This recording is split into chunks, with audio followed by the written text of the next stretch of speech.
Hi there, I'm just working on one of my videos here. My name's a Jesus fandom, but you can call me Grace. Skipping a bit of the intro here, but I hope you'll come along on today's adventures in me talking. Okay, yeah, hi guys. So, if you haven't figured it out yet, today we are talking about Adventures in Odyssey. This is actually the most excited I've been about a video in a while. Probably because I just haven't made videos in a very long time. First, a little bit more about me. Despite being a homeschooled Christian who grew up on VeggieTales, I had never actually come in contact with Adventures in Odyssey until I was about 11 or 12. And the reason is probably just because I'm Dutch, so Adventures in Odyssey nobody knows about it where I'm from.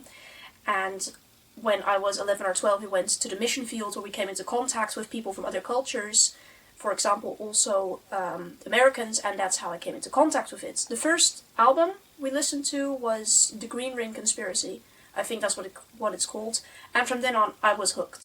For those of you who don't know what Adventures in Odyssey is, it's a Christian radio drama for children produced by Focus on the Family that has been airing since the 80s, so quite a while already.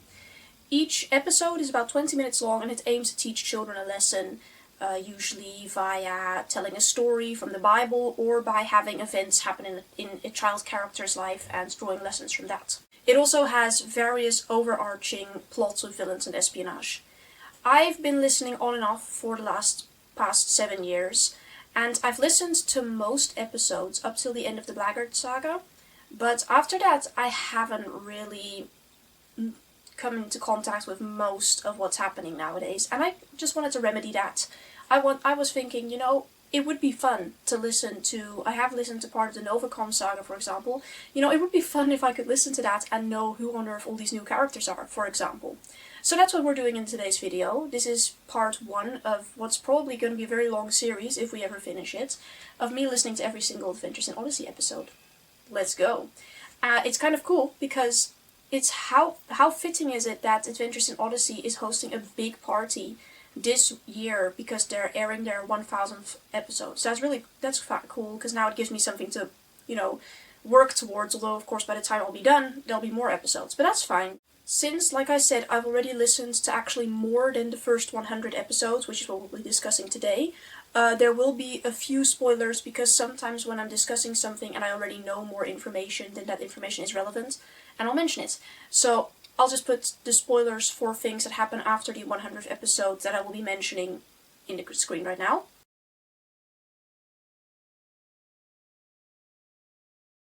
The first few episodes I listened to were actually not Adventures in Odyssey episodes. They were to try out Focus on the Family audio dramas. I don't know if you've heard of them. I think one of them is called Spare Tire. Some of those were included in later albums, and I've also listened to Family Portraits, which also were included in later albums. These were just kind of, like I said, tryouts by Focus on the Family. I'm not really going to say anything much about them because they're not actually Adventures in Odyssey episodes. The only thing I would like to say is that if you want to listen to them with your children, you can do that. They're all suitable for children, except Tilly. Don't listen to that with your children. That is a very graphic, that's a very graphic adventure. In general, those 4 tryouts, the Focus on the Family dramas, those are more geared toward adults, and Family Portraits are more geared towards children. Okay, so I'm just going to start now with some general observations about episodes 1 through 100. That's what we're doing today. In my opinion, Adventures in Odyssey, or AIO, actually AIO is not very nice to say, I'm just going to say Adventures in Odyssey. So, Adventures in Odyssey, it does not suffer from a weak start like most shows. I thought that was very cool, because usually if you do something like this, trying to finish a whole show, the beginning is a bit rough. But here, it's been super good quality from the get-go in writing, sound design, acting, script, what else did I have on this list here? Story, music, basically everything. It's really well put together. And for example, I really liked, there were some scenes in which people were talking in a public area, and because it was a public area, they put some sound effects of people coughing in the background. I thought that was really cool because those are just such little details that I did think of. What I also liked was that even though there are messages and morals for each episode, they want you to learn something, characters don't just do things for the plot. They're also investing time in building up characters in making the characters do things that are logical for them, in just characterization is very strong as well. It didn't feel preachy, that's the thing. It felt like actual stories they were telling, and there happened to be morals and lessons. And because the writing is so good, you also really feel some of the perceived injustice. For example, in the Blackgaard saga, where both Connie and Lucy, two characters I'll be mentioning later, they're really struggling with some stuff that is actually pretty unfair, and because the writing is good, you can actually empathize with them, and it makes things just make more sense, and things are more fun when it's not just for the plot, you know what I mean? Related to that point, I really liked how, in contrast to a lot of kids' shows, there was continuity. Because in a lot of kids' shows, comics, things like that, for example, a child gets a dog, next episode, dog is nowhere to be found. Things like that, they annoy me. Even as a child, I was just, if I read a book where something happened, and in the next book, no sign of this new character that we just met, or whatever, I don't really like that. And in Adventures in Odyssey, if something happens, they will stick with it, they will reference it later. Like I said, once again, they are actually building a story here, not just making individual episodes. So I really, yeah, I like that. I'm going to have to find a few synonyms for like, I think. And this characterization I was talking about, they also do this for adults, which means that adults also have flaws. So, which I thought was pretty cool to see in a kids show, once again. Adventures in Odyssey also has quite some serious themes, including death, but I'm going to talk a bit more about that later. I've got a whole section for serious themes later. Another theme in Adventures in Odyssey is modern media. This is definitely the kids these days era. I think at one point Whit even mentions it. Whit is the main character. He even mentions it that back in his day they went outside, and nowadays kids are watching TV and listening to tapes. There's a plot point about children not knowing how to amuse themselves anymore. And I just think it's funny because, you know, children are getting distracted from real fun, you know, by TV, tapes, comics, and radio programs. Shout out to that one girl from Connie Goes to Camp who brought a whole TV with her. This is the 80s. I'm pretty sure I remember our TV back in the early 2000s. That thing was huge. I can't imagine how large a TV must have been in the 80s for her to bring that entire thing to camp. She was strong, let's just say that about her. But it is funny, because like I said, this is the 80s, what the parts we're listening to right now, which means that smartphones, laptops, and computers don't even really exist yet. I mean, computers do, but you're not going to be able to play all too many video games on those yet. So I thought that was I think that's pretty funny to see, you know, the kids these days theme. Parents are always going to be talking about it. Before we go on to discussing which main characters we have, there's some smaller things I noticed. I noticed that some children could actually be pretty mean to each other, depending on the episode. I don't remember where it is, but there's a couple of episodes where children are just constantly telling one particular child to shut up. I didn't really know. I mean, I know what I think of that, but, you know, whatever.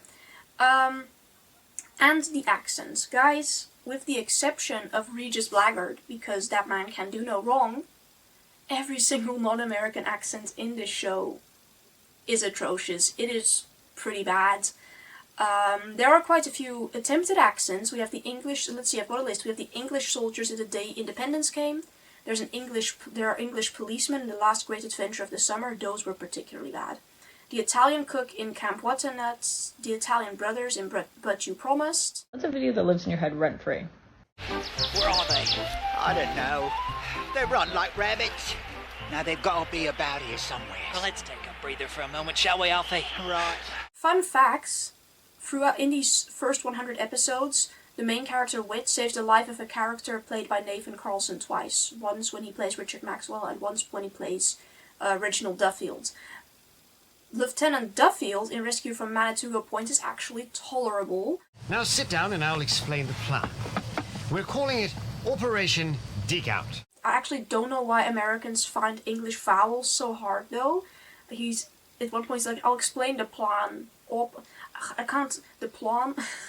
He's Operation Dig Out, and it's funny because I was trying to find an example for Americans to make them realize that saying operation is not that hard, but then I realized that any word I could think of where the O sound is used, operation, ops, Americans will pronounce it with an A. Operation Ops. So, so I actually can't think of anything. But yeah, that's funny. I didn't realize that was... Oh, sorry, I'm just fixing a wire here. I actually didn't realize that was a thing that Americans struggled with, but, you know. And then there's both young and old Duffield in Operation Dig Out and the Very Best of Friends. They're actually pretty good, probably because they had an English person help with the accents. The Pastor the Day After Christmas, on the other hand... Well, aren't you sweet? That's a lovely coat you're wearing. Thank you.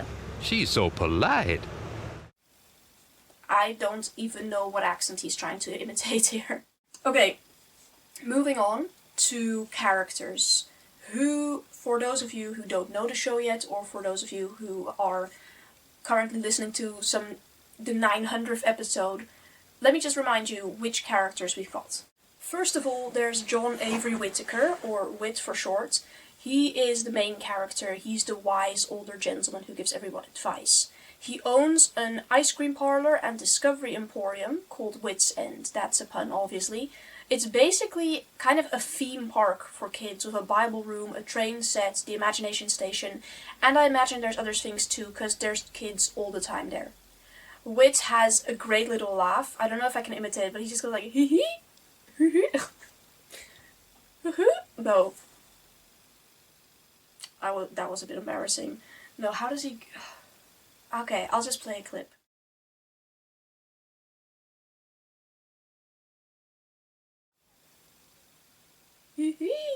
Okay, I don't know, I'm sorry, that was embarrassing. Anyway, now, okay, so Whit is a very kind, grandfatherly figure that everyone goes to for advice. How does it feel to be voted the most hated man in America? In a country full of Neanderthals, I wear the badge of honor. What about the rumors that you're mentally imbalanced? What's that? Yeah, we do have to discuss the two-parter episode, A Member of the Family. We're doing it now, because I'm gonna get a little bit mad, and then we can move on to more fun things. So here's a short summary. Whit's grandson, Monty, comes to visit while his mom is away from home. Monty is very badly behaved. He steals from Whit's shop so that he can go to the movies. And when Whit finds out, he spanks him, which leads to Monty calling his mother to come pick him up. After a few days, Monty has forgotten completely about this. He's having fun, but then his mother shows up, Jana, who is Whit's daughter.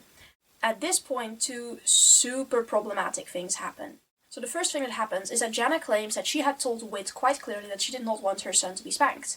Whit does not deny this. Whit does say that Monty was testing him and that Whit needed to teach Monty to obey. So I think, guys, regardless of what anybody's opinion is on spanking, I think we should agree that if a parent explicitly says, I do not want my child to be spanked by you, then you shouldn't do it. Yeah, even if that child is testing you, I think it does speak to a lack of parenting skills if that is the only punishment you can think of. Especially if it's not your child. Whit shows a clear lack of regard for the wishes of his adult daughter, and he does not apologize for it at any point.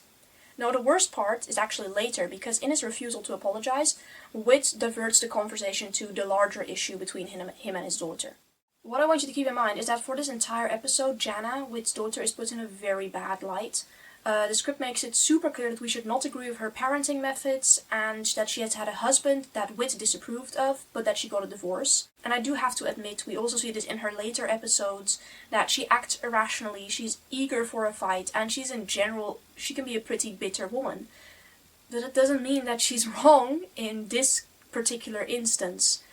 And so, what is the problem between Whit and Jana? Well, brace yourselves. So, Jana had two daughters, Jerry and Jason. Because it is the 80s, we're far back enough in time that Jerry died during the Vietnam War.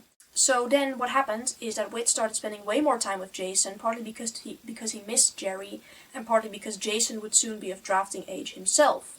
This is fine, you know, spending more time with your son, but this led to him neglecting his daughter, Jana. How seriously did he neglect her? Well, Jana says that she hasn't had a real hug from her father since Jerry died, when she was a young teen. Jana and Whit also talk about how Jana started protesting against the Vietnam War because she didn't agree with it. Obviously, that's why she was protesting against it.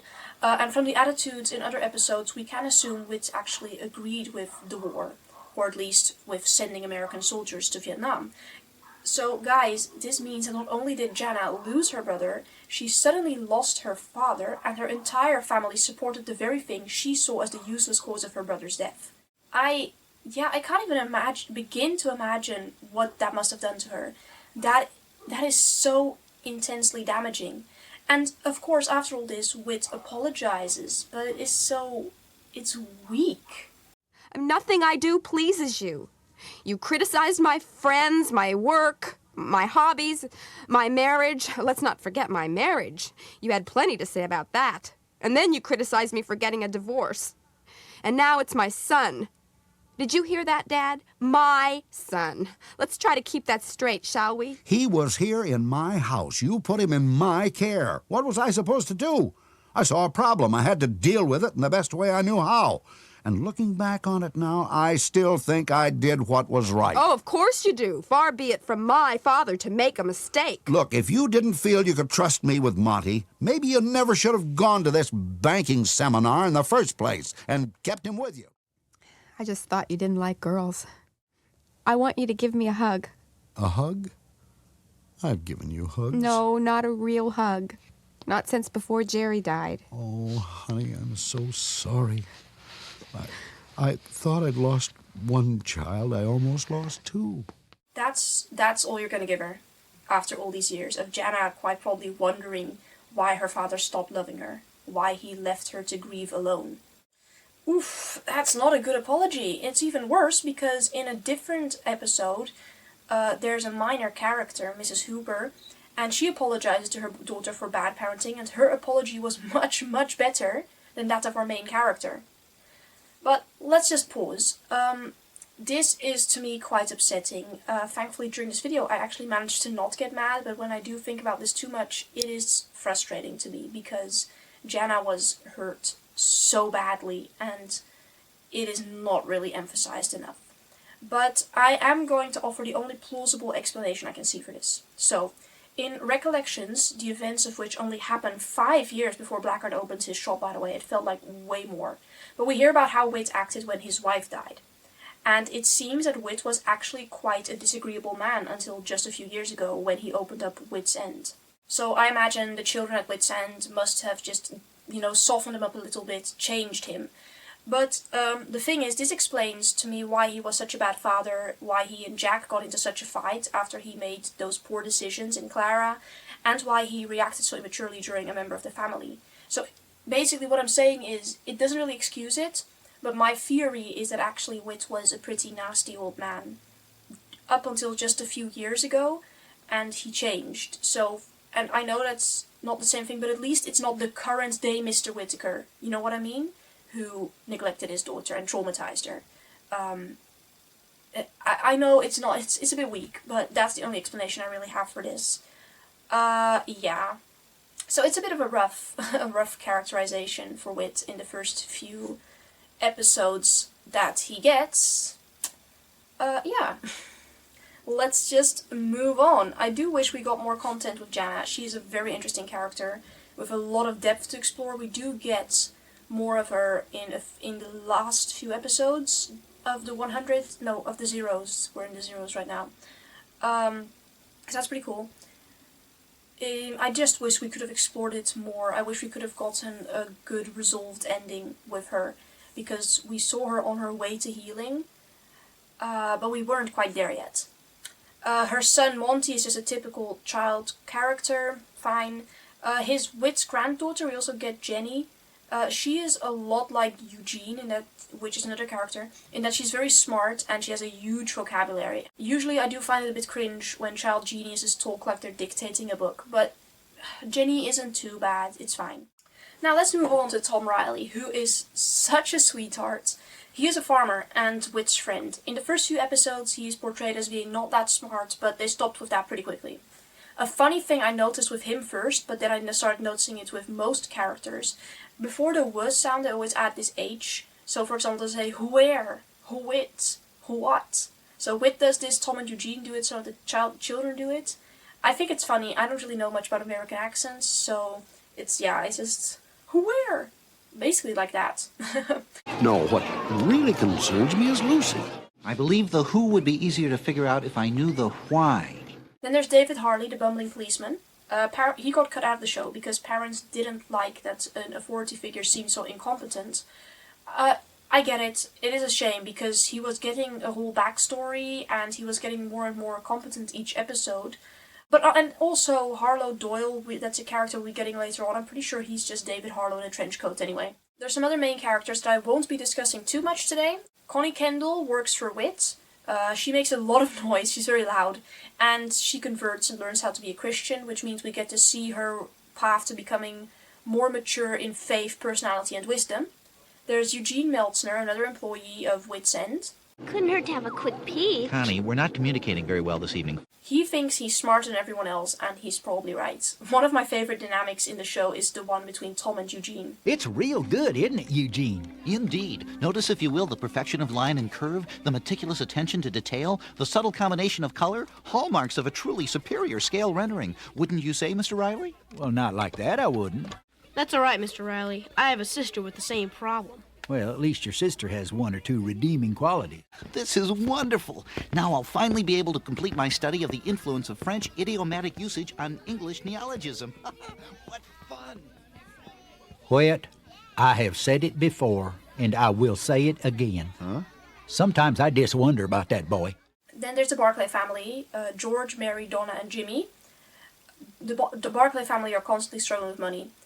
We have Robyn Jacobs, who tends to take the easy way out. Oscar Peterson, who had dyslexia one episode, but then was reading Union Demands a few episodes later. Jack Davis, who's a cool kid. Hiya, dollface. What's the latest news? The report of your damaged body if you don't call me by my real name. And we have Isaac Morton, who always has some sort of personal crisis going on. I want to give a shout out to two particular actors/characters. First of all, John Eldredge. He played only 4 characters, one of which was Mrs. Neidlebark in Connie Goes to Camp. Do you see it? It's a lovely, straight-billed wood creeper. You must keep your eyes open, girls. Some of God's most marvelous creations will slip right past us unnoticed.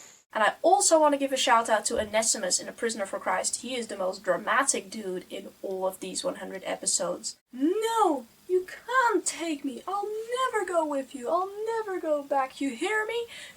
Never. Bro, chill out. Because I have evaded him for so long. He's a slave catcher. I am a runaway slave. Yes, and I'll not be sent back. Not by you nor anyone. I demand sanctuary, Epaphras, from you. Is this your house? It is in my name. Then I demand your protection, as is my right under Roman law. He'll not take me. He'll not. You cannot take me. I have sought sanctuary in this house.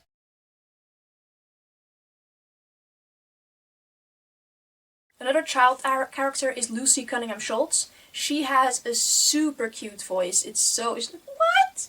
It's so funny. I don't remember what episode it is, but her voice breaks when she goes really high, so she's like, what? Okay, I can't. Guys, my imitations are not on point today. Anyway. You don't want me to get fired, do you? Fired? No. Lucy can be a bit holier than thou. And I thought I'd hurt your feelings, Lucy, if I told you I was going to the mall. What hurt my feelings was that you lied to me. I'm sorry, Lucy. I know. So am I. But she means well, and is a bit ironically, since she tries to rebel against it during the Blackgaard saga, she is very responsible. Lucy, by the way, doesn't know it yet, but my girl is about to experience the worst few years of her life. Oh no, I hope I don't fall. No.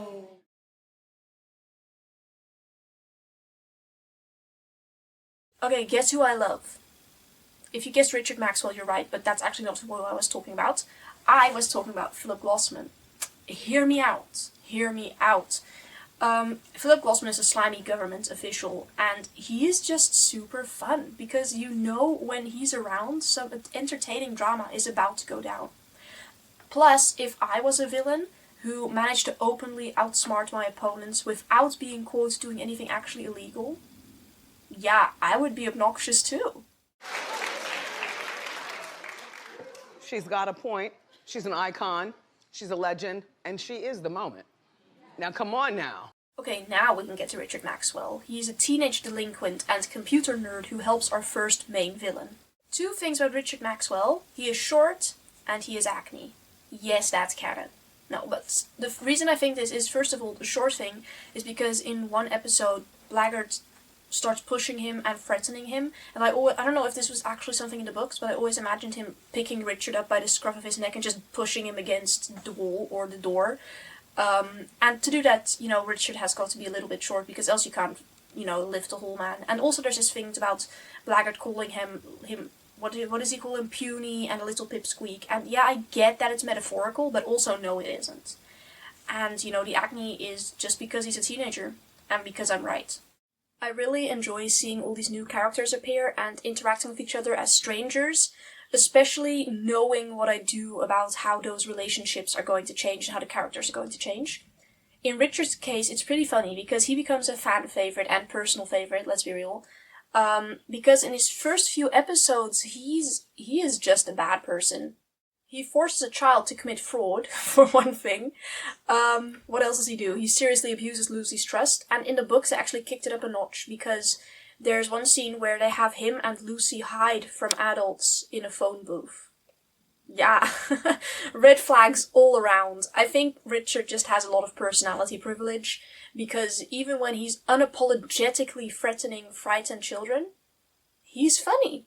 Him calling Eugene Houston and even better Meltsner, inspired pun. It's even funnier when you realize that Eugene hates puns.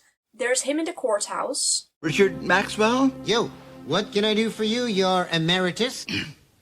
On the recommendation of this Board of Inquiry, and as president of the college, I hereby expel you from this institution for your participation in the grade-changing scheme. Oh, I'm crushed. I'm heartbroken. And if I had my say in it, I'd see to it that you couldn't get in any other college in this state. It doesn't matter to me. I got a better job lined up anyway. Consider yourself fortunate that we are not pressing charges with the police. Oh, I'm grateful, your immenseness.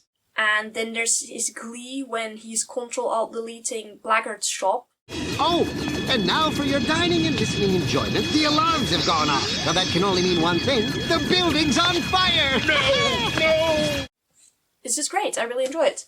One last thing about him. At one point he literally says, manipulating kids is one thing, but this? And this is committing arson. What do you mean you're okay with manipulating children, but then committing arson is where you draw the line? What moral system is this man operating on? Our last character for today has a beautifully deep, silky voice, especially when he's trying to appear like a nice person. I really do want to hear him sing. It is, of course, Dr. Regis Blackgaard. Well, what do you know? We made the front page. Congratulations. It appears we were successful. Too successful. That injured child is Lucy. She's in the hospital. Oh, Richard, I'm sorry. This is distressing news. We must send our best wishes and some flowers to her room as well. Does it say where she's staying? I keep forgetting that Regis has a PhD with an emphasis on child psychology, even though that's actually how he gets introduced. That's one of the first things we learn about him. It's just such an out-of-character fact for him. What did he study, and why did he focus on child psychology? Or maybe Glossman just lied, that's also a possibility. Dr. Blackgaard, guys, he is a victim. First of all, he is a victim of Chris making assumptions, because Chris is the narrator, kind of the host of the show, because in his second episode, in the introduction to his second episode, she calls him evil, when the only thing he has done is be British and laugh menacingly. Why assume? Actually, he's done a bit more, but evil, he wasn't evil yet. And he's also a victim of nepotism, because why was Riley fine with wit's end, but Blackgaard's castle is not okay? Why was Riley being so difficult, also? I didn't know that if you wanted to open a business in a small town in America, that you had to actually have a whole political debate about it in the town's council. You know, if I was Blackgaard, I would have just opened up a computer shop and have done with the whole drama of, oh, you can't open up a kid's shop because what if the influence... Okay, fine. I'll just open up a computer shop.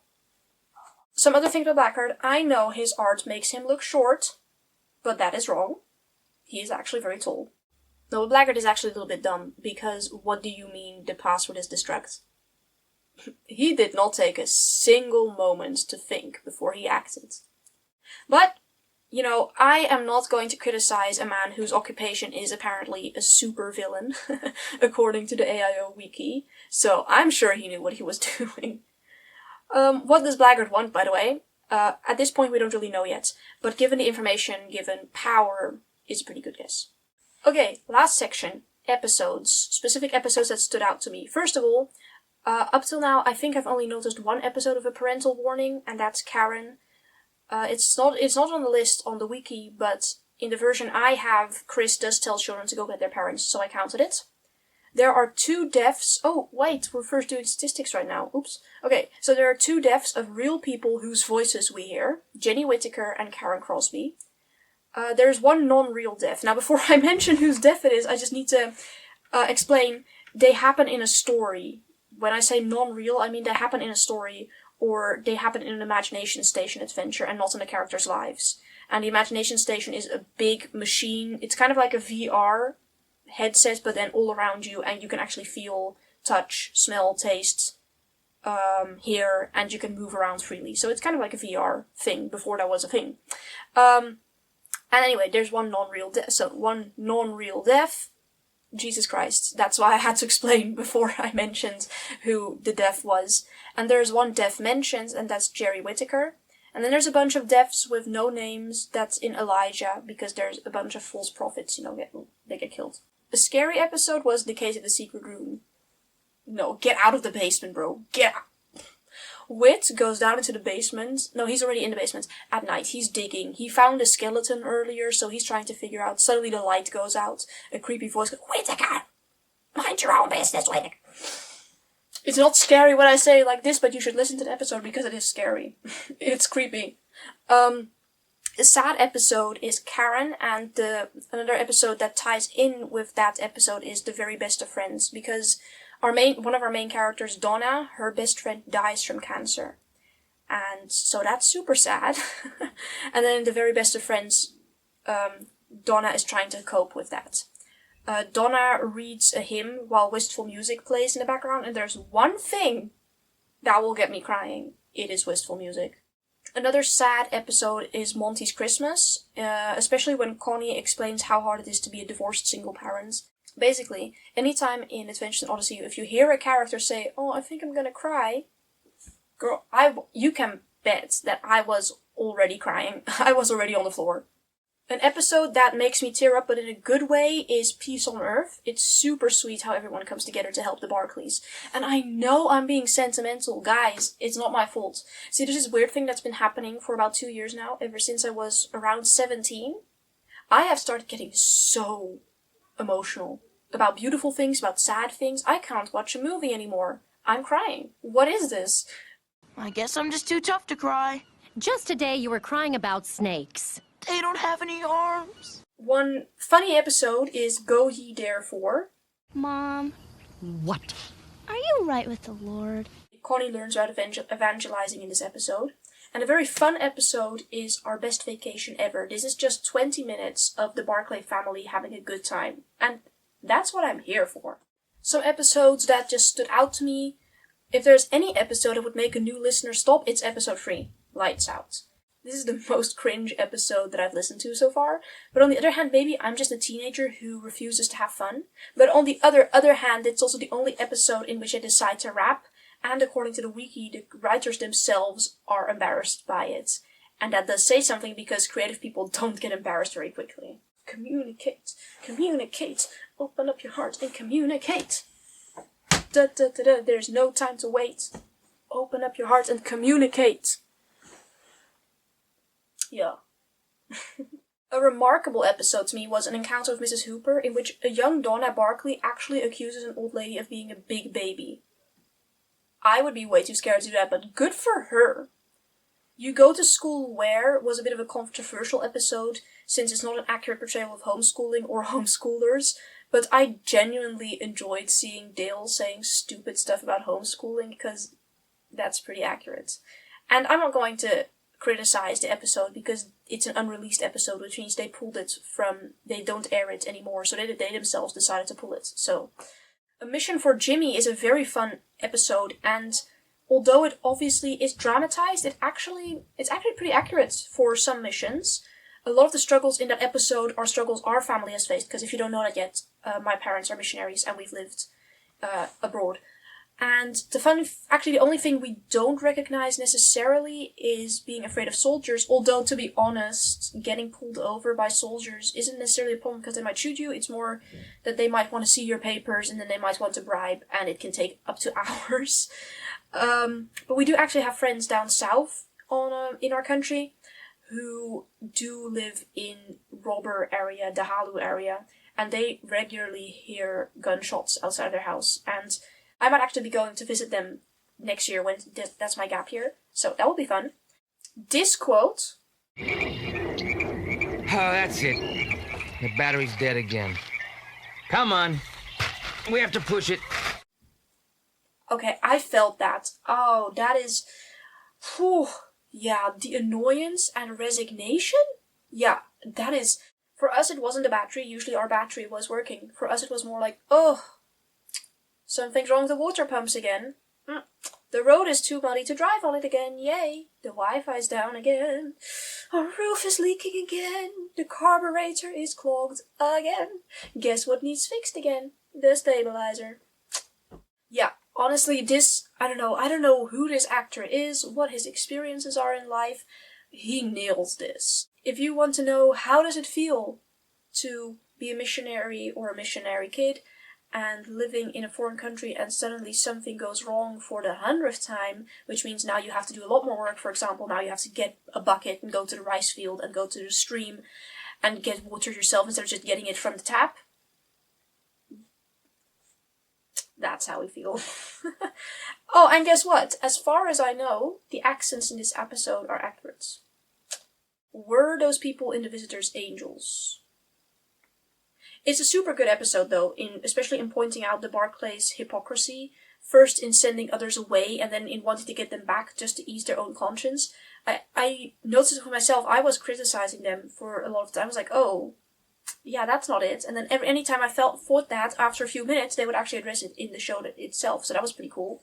Some old person, and I'm sorry for calling you that, guys, but my parents were literally children when this started. They were teenagers when this started airing. They didn't even know each other yet, okay?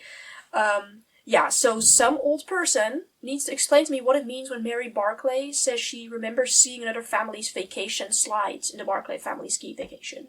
So I get that it means that she saw their photos of their vacation. But when? When would she have seen... Did families visit each other to see each other's vacation photos? Did they give presentations? What exactly is a slide? Yeah. Also, I love the levels of Delulu in this episode. Do you think he likes me? He remembered your name. Yeah, he did, didn't he? If that isn't me whenever a guy just acts kindly around me. The amount of times I thought, oh, this guy is acting really nice, he must be into me, and then it turned out he already had a girlfriend and he was just a really nice guy. Remember, y'all, staying Delulu is the Salulu. Okay, and now we're getting to the part that I mentioned earlier. Just a short list of things that they really went ahead and did. You know, that's what I titled this. What I mean by that is this is the kids show, and sometimes things will happen in a show where you're just sitting there like, oh, they really did that. Wow. So, let's start. In the last great adventure of the summer, a CIA agent and his son get kidnapped and threatened with torture. In the Imagination Station, a child is present for the crucifixion of Jesus. And Jesus is going through... Obviously, Jesus is going through it. I'm not going to imitate it. I was going to imitate it to make you realize that the actor really put his all into Jesus shouting out on the cross, but then I realized that people might think I was mocking Jesus. And we don't want that. So, yeah, just believe me, when the actor for Jesus was, he was crying out. In Karen, a child dies from cancer. In The Very Best of Friends, Donna refuses to confront her feelings about Karen, so Mr. Whitaker blindfolds her and takes her to the graveyard to force her to deal with her grief. Okay, he did check with her parents first, but okay, I don't know if that's really how you're supposed to do therapy. In Rescue from Manatugo Point, a young wit writes in his journal that he couldn't bear to write down what the Japanese do to important prisoners of war. In the case of the secret room, a skeleton is found in the basement, and Wit gets ambushed while he's looking around in that basement in the dark, and I don't think you get it. It is scary. In Elijah, 2 children go into the imagination station. One is present for a sacrifice to Baal and Asherah, and is forced to choose between bowing down to them or dying. And in the background, a bunch of priests are repeatedly chanting the names of those gods, which must have been super fun to record. Later, both children are present for the events on Mount Carmel, where, at least if it's biblically accurate, priests spent all day cutting themselves and then a bunch of them got killed. I actually do have a lot of questions concerning the imagination station, how it works, how safe it is, etc. But I'm leaving those for a later installment of this series. And then 2 last things I wanted to talk about. First of all, I found it interesting that in the Nemesis, Connie's mom, she's called June, by the way, she gives Connie non-Christian advice to follow her heart and do what she feels would be right. But in this case, it is actually good advice. So I'm not really saying anything negative or positive about it either way, I'm just saying I noticed it. And I'm pretty proud because at this point, I can recognize voice actors in small roles, and it's pretty fun to hear because I'll just be like, hey, that's the character for Eugene, that's Chris, that's Richard Maxwell. And I do get it wrong every now and again, especially since many male minor characters have similar accents or voices, but I'm getting better.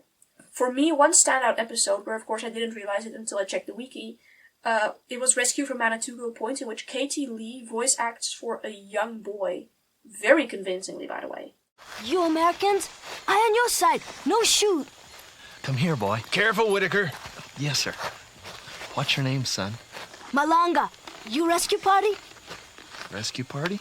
Lieutenant Reggie in trouble. Japanese sent bombs, so Reggie hurt. Do you know where he is? Yes, follow me. I take you to him straight away. I don't know how you did. I don't know how she did that. Otherwise that is a pretty hard listen because they pull the old pet/child wants to come with and has to be told angrily to stay. No, don't do that to me. But yeah, so that was it. I've been recording for quite a while now. Hopefully the video won't be too long, especially since I'm planning on putting some clips from the episodes in as well. But yeah, I've been having a lot of fun doing this. It's actually pretty cool because I had a bit of a serious YouTube addiction. Anytime I had free time, I was just sitting on my laptop watching YouTube. And I'm trying to replace that now with Adventures in Odyssey. I don't know if that's healthy, but it's better than watching YouTube, especially since now at least I'm watching Christian stuff. So, yeah, no, I really enjoyed this, and I'm looking forward to listening to the next 100 episodes. I know we're about to get some good stuff. I think we're gonna meet... Anyway, I'm not going to spoil it for those of you who haven't actually watched all those episodes yet, but I'm looking forward to it. So, I guess in about 6 to 12 months, or maybe even shorter, but probably not, I'll see you again. In the meantime, check out my other videos, because, yeah, I have a lot of fun videos, and so I guess I'll see you guys next time, or in another video. Bye!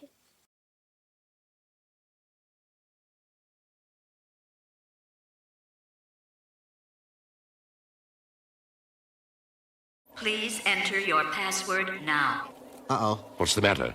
It wants a password. Please enter your password now. Then give it one. I don't know what the right one is. Blast, Whitaker! He would put in a safeguard. Power drain. What does that do? Let's see. Incredible. This will actually drain the power out of an individual machine. If you send a sudden surge of power through them, it could explode. Really? But if someo's in there, it... Do it. But... Do it. Now, Richard.